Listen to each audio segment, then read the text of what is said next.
الحمدللہ رب العالمین والصلاة والسلام علی سید المرسلین وعلی آلہ وصحبہ اجمعین، اما بعد۔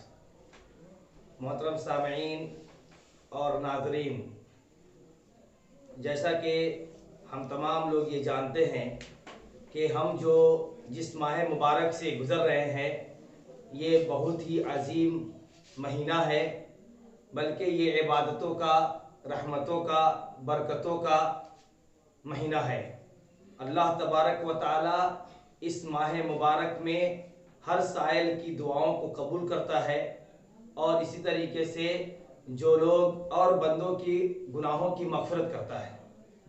بلکہ اللہ تبارک و تعالی نے قرآن کریم کے اندر جہاں آیات رمضانیہ کا ذکر کیا، جہاں رمضان کے تعلق سے آیات کو اتارے، اسی کے درمیان دعا کی آیت اتار کر کے یہ بتلایا ہے کہ ہم اس ماہ مبارک کے اندر سب سے زیادہ دعا قبول کرتے ہیں۔ یہ رمضان کی ایک خصوصیت ہے، اور رمضان کے اندر جب بندہ عبادت کرتا ہے اور وہ رمضان کو پوری کر لیتا ہے، جیسا کہ حدیث نبوی صلی اللہ علیہ وسلم میں ہے کہ نبی کریم صلی اللہ علیہ وسلم نے ارشاد فرمایا کہ صائم روزہ دار کے لیے دو خوشی ہے۔ ایک خوشی وہ یہ ہے کہ جب وہ افطار کرتا ہے، یعنی اللہ تبارک و تعالیٰ کی رضا اور خوشنودی کے لیے وہ ایک روزے کو پورا کرتا ہے، اور دوسری خوشی اس وقت ہوگی جب وہ اللہ تبارک و تعالیٰ سے ملاقات کرے گا۔ تو یہ مطلب رمضان کی بہت ساری فضیلتوں میں سے کچھ فضیلتیں میں نے بیان کی، لیکن افسوس کا مقام ہے کہ اس ماہ مبارک کے اندر بھی بہت ساری بدعت و خرافات آ گئیں۔ اہل بدعت نے اس ماہ مبارک کے اندر بھی غلو اور افراط و تفریط سے کام لیا، ایسے اعمال بھی کیے جو اعمال کا ثبوت رسول اللہ صلی اللہ علیہ وسلم کے قول سے ہے، نہ فعل سے ہے، نہ صحابہ کا اس پر عمل ہے، قرآن و سنت سے اس کی کوئی دلیل نہیں ہے۔ اور ہر وہ عمل جس کے اوپر، ہر وہ شرعی عمل یا ہر وہ عمل جس کو ثواب کی نیت سے کیا جائے اور اس کے اوپر اس کا ثبوت نہ قرآن میں ہو، نہ حدیث میں ہو، نہ سلف صالحین میں صحابہ اکرام ہیں، تبع تابعین ہیں، محدثین وغیرہ ہیں کہ قول و فعل میں ہو، تو یہ عمل مردود ہے، یہ عمل بدعت ہے، یہ عمل بدعت ہے، اسی کو بدعت کہتے ہیں۔ اور بدعت ایک ایسا عمل ہے، بدعت ایک ایسی چیز ہے کہ انسان جب اس کو کوئی بھی عمل کرتا ہے، جب اس میں بدعت کا دخل ہو جاتا ہے تو وہ عمل ختم ہو جاتا ہے۔ اللہ کے رسول صلی اللہ علیہ وسلم نے فرمایا فَإِيَّاكُمْ مُحْدَثَاتِ الْأُمُورِ کہ ہر وہ نئی چیز سے بچو جو شریعت کے اندر ایجاد کی گئی اور جس کے اوپر میرے کوئی بھی دلیل نہیں ہے، میرا عمل نہیں ہے، میرا قول نہیں ہے، میرے صحابہ نے کچھ بھی نہیں بتلایا ہو۔ فَإِنَّ كُلَّ مُحْدَثَةٍ بِدْعَةٍ ہر نئی چیز بدعت ہے۔ فَإِنَّ كُلَّ بِدْعَةٍ ضَلَالَةٍ اور ہر بدعت گمراہی میں لے کے جانے والی چیز ہے، اور گمراہی جہنم میں لے جانے والی چیز ہے۔ اور اس طریقے سے قیامت کے دن اہل بدعت کو اللہ کے رسول صلی اللہ علیہ وسلم حوض کوثر سے دھتکار دیں گے۔ تو یہ بدعت کی باتیں ہوئی۔ اب بات یہ ہے کہ اس ماہ مبارک کے اندر، رمضان المبارک کے اندر، وہ کون سے ایسے بدعات ہیں جن کو عام طور سے لوگوں کے درمیان رائج ہے، جن کا کوئی ثبوت قرآن و حدیث میں نہیں ہے، لیکن لوگ اس کو ثواب کی نیت سے کرتے ہیں اور اپنے اعمال کو ختم کروا دیتے ہیں، برباد کر دیتے ہیں۔ کچھ بدعتیں ایسی ہیں جو بنیاد کی حیثیت رکھتی ہیں، کچھ بدعتیں ہیں لیکن چھوٹی چھوٹی ہیں۔ الحمدللہ اہل حدیث طبقہ اس سے بچا ہوا ہے، لیکن چھوٹی چھوٹی بدعات میں اہل حدیث طبقہ بھی ملوث ہے۔ نہ سمجھی میں، نہ عقلی میں کچھ ایسے بدعات ہوتے رہتے ہیں جو اہل حدیث طبقہ میں بھی مشہور ہے۔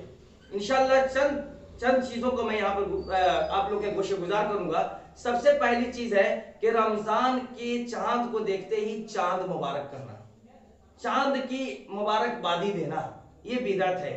جبکہ صحیح یہ ہے کہ چاند کو دیکھو تو چاند دیکھنے کی دعا اللہم اہل ولینا بالامن والایمان والسلامت بالاسلام ربی و ربک اللہ، یہ پڑھا جائے، یہ سنت ہے، کیونکہ نبی کریم صلی اللہ علیہ وسلم نے یہی بتلایا کہ جب تم چاند دیکھو تو یہ دعا پڑھو۔ لیکن بعض اخوان ہمارے جو نئے نسل کے لوگ ہیں، وہ لوگ چاند کو دیکھتے ہی چاند کی مبارکباد دینا شروع کر دیتے ہیں۔ اسی طریقے سے پہلی سحری مبارک ہو، یہ بھی کیا نام ہے، بدعت ہے۔ دوسری چیز ہے کہ بہت سارے اہل بدعت کے نزدیک تراویح کی ہر رکعت میں، خصوصاً 7 روزے سے پہلے وہ کیا ہوتا ہے کہ سورہ انعام کی تلاوت کرتے ہیں لوگ۔ تراویح کے ہر رکعت میں سورہ انعام خصوصی طور پر پڑھتا ہے، تاکہ یہ سمجھتے ہیں کہ مطلب سورہ انعام پڑھیں گے تو ہم کو خصوصی ثواب ملے گا، اور یہی نیت خصوصی ثواب की नियत ये अमल को बिदअत साबित करने के लिए काफी है। शेखुल इस्लाम इब्न तैमिया रहमतुल्लाह ने बयान फरमाया कि ये अमल बिदअत है। तीसरी जो बिदअत राइज है, बाद लोगों के यहाँ कि वो तरावी की नमाज मगरिब के बाद ही पढ़ते हैं, जबकि तरावी की नमाज ऐशा के बाद है। नबी करीम सल्लल्लाहु अलैहि वसल्लम ने 3 दिन जो तरावी की नमाज पढ़ी, तो पहले दिन ऐशा के बाद ही पढ़ ली, ऐशा की नमाज के बाद ही पढ़ ली। दूसरे दिन आपने आधी रात को पढ़ी, तीसरे दिन आपने रात के आखिरी पहर में पढ़ी, यहाँ तक कि सेहरी का वक्त हो गया। तो मतलब पता ये चला कि नबी करीम सल्लल्लाहु अलैहि वसल्लम ने जिन औकात में इस तरावी की नमाज को पढ़ने को मशरू करार दिया है, उससे आगे करना ये गोया बिदअत है, क्योंकि ये सही नहीं है। और बाद लोग इसको मगरिब के बाद पढ़ते हैं, तो ये चीज बिदअत है। इस तरीके से चौथी चीज कि शब कद्र बहुत अजीम रात है, लेकिन इस रात को भी लोगों ने क्या किया, बिदअत का अड्डा बना लिया। वो दिन क्या करते हैं लोग कि तरावी के फौरन बाद लैलतुल कद्र के नाम से 2 रकत नमाज पढ़ लेंगे, फिर उसके बाद 98 रकत यानी 100 रकत पूरी करने के लिए रात के आखिरी पहर में नमाज पढ़ेंगे, कहेंगे ये लैलतुल कद्र की नमाज है, 100 रकत की नमाज है। शेखुल इस्लाम इब्न तैमिया ने कहा कि ऐसी कोई नमाज की हैसियत नहीं है। इसी तरीके से बाज़ अहनाफ के नजदीक 27वीं शब को शब कद्र समझा जाता है आज के जमाने में, जबकि अल्लाह के रसूल सल्लल्लाहु अलैहि वसल्लम ने इरशाद फरमाया कि शब कद्र को तुम लोग आखिरी 5 रातों में तलाश करो, उसकी कोई खुसूसी रात को जिक्र नहीं किया। लिहाजा ये कोई समझ ले कि 25वीं की रात ही शब कद्र है, 21वीं की है या 27वीं की है, तो ये अमल बिदअत है, क्योंकि नबी करीम सल्लल्लाहु अलैहि वसल्लम से ऐसा करना साबित नहीं है। और ये कौन सी रात है ये अल्लाह ताला को पता है। इसी तरीके से तरावी की हर 2 रकत के बाद या अपने यहाँ भी अहले हदीस तबका में भी 4 रकत के बाद इज्तिमाई दुआ करना, ये बिदअत है। खुसूसन खवातीन के यहाँ के वो 4 रकत नमाज पढ़ करके उसके बाद हाथ उठा करके इज्तिमाई दुआ करती है, ये बिदअत है। दुआ करने से कोई मना नहीं करता, आप तन्हाई में अकेले में या अकेले आप दुआ करें, लेकिन ये समझ करके दुआ करना कि 4 रकत के बाद दुआ करना ही है, नहीं करेंगे तो इबादत जैसे इबादत के अंदर कमी हो जाएगी, सवाब के अंदर कमी हो जाएगी। तो ये सोचना ये सब गलत है।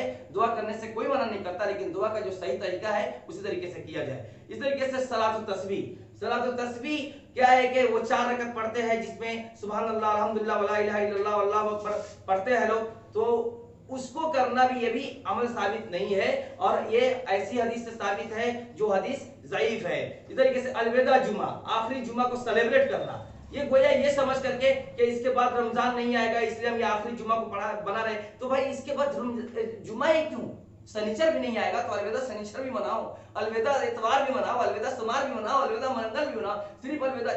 जो चीज नबी करीम सल्लल्लाहु अलैहि वसल्लम साबित नहीं वो अमल बिदअत है। इसी तरीके से जो आखिरी बिदअत मैं बता रहा हूं वो है खवातीन का घर में इत्तिकाफ करना। अहनाफ के यहाँ खवातीन को भी औरतों को भी वो लोग घरों में इत्तिकाफ करने का हुक्म देते हैं, यानी कि जवाज के कायल है, जबकि अल्लाह के रसूल अल्लाह ताला फरमाता है वला तुबाशिरूना व अंतुम आकिफूना फिल मसाजिद, यानी औरतों से तुम मुलाकात मत करो इस हाल में कि तुम मस्जिद के अंदर इत्तिकाफ कर रहे हो। और नबी करीम सल्लल्लाहु अलैहि वसल्लम के ज़माने में अल्लाह के रसूल सल्लल्लाहु अलैहि वसल्लम आयशा रज़ियल्लाहु तआला अन्हा बयान फरमाती है, सही बुखारी और सही मुस्लिम की रिवायत है कि नबी करीम सल्लल्लाहु अलैहि वसल्लम रमज़ान के आखिरी अशरे में मस्जिद के अंदर इत्तिकाफ करते थे जब तक कि आपकी वफात हो गई, और वफात के बाद आपके घर वाले भी करते थे।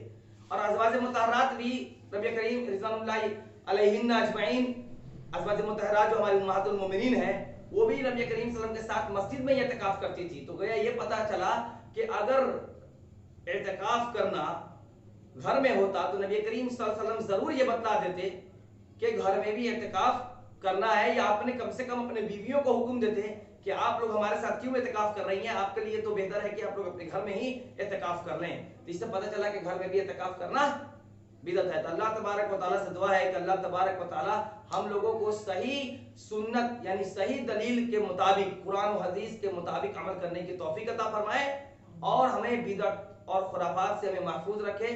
अल्लाह तबारक व तआला हम लोगों को इस माह मुबारक के अंदर खूब इबादत करने की तौफीक अता फरमाए। आमीन। जज़ाकुमुल्लाहु खैरन जज़ा।